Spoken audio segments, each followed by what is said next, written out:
Shoutout nga pala sa nanay ko at sa mga kapitbahay ko dyan sa Sitio Tunga, Barangay Buenavista, Palampon, Leyte. Sa mga kapitbahay ko dyan, pwede makikisuyo nga po, pwede pong parilay sa nanay ko na sabi ng DTI, ang pang Noche Buena ngayon is 500 pesos. So, medyo malaki na yung 500 para sa nanay ko. So, Nay, ikaw na bahala dyan na. 500, total 500, kaya mo na yan.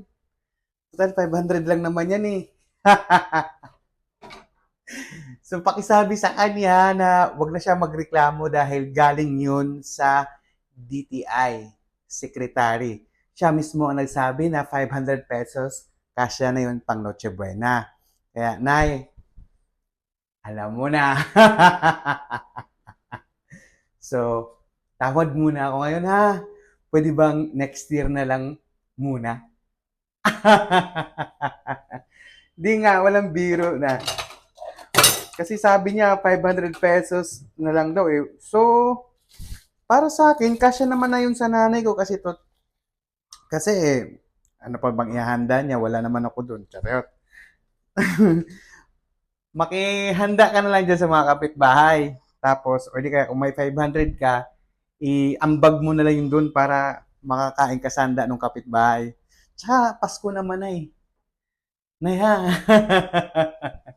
Grabe naman talaga kasi yung 500. Pero sa panahon ngayon kasi, yung 500, kung sa sobrang hirap ng buhay, talagang tsatsagain mo na yung 500 eh. Kumbaga, okay na, no choice. Kumbaga, no choice na eh. Kasi ang mahal-mahal ang mabilihin. Pero, kung pagkakasyahin, I mean, pang Noche Buena, talagang kulang yun. Alam nga naman, Noche Buena nga lang eh.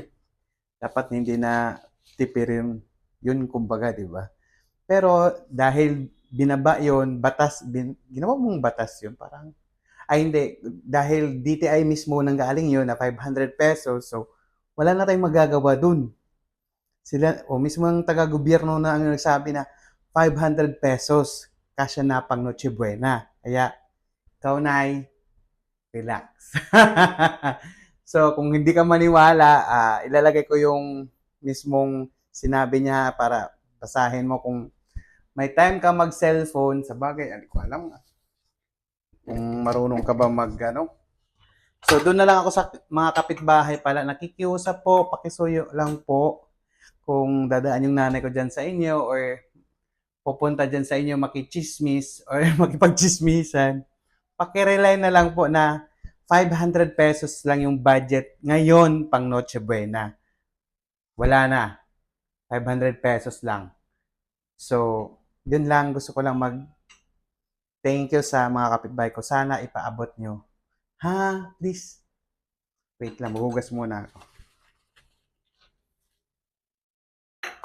Di naman sa, madamot. Di naman sa tinitipid. Kahit ngayon lang. Kahit ngayon lang, Nay. Nay, ha? Ngayon lang. Ba yan? Kaya dapat daw kasi sabi nila, pagayaan yung nanay natin, mamahalin daw. Ngayon lang, nakikiusap lang naman. Baka naman, pagbigyan mo. Ha? Bye! Pakisabi na lang po.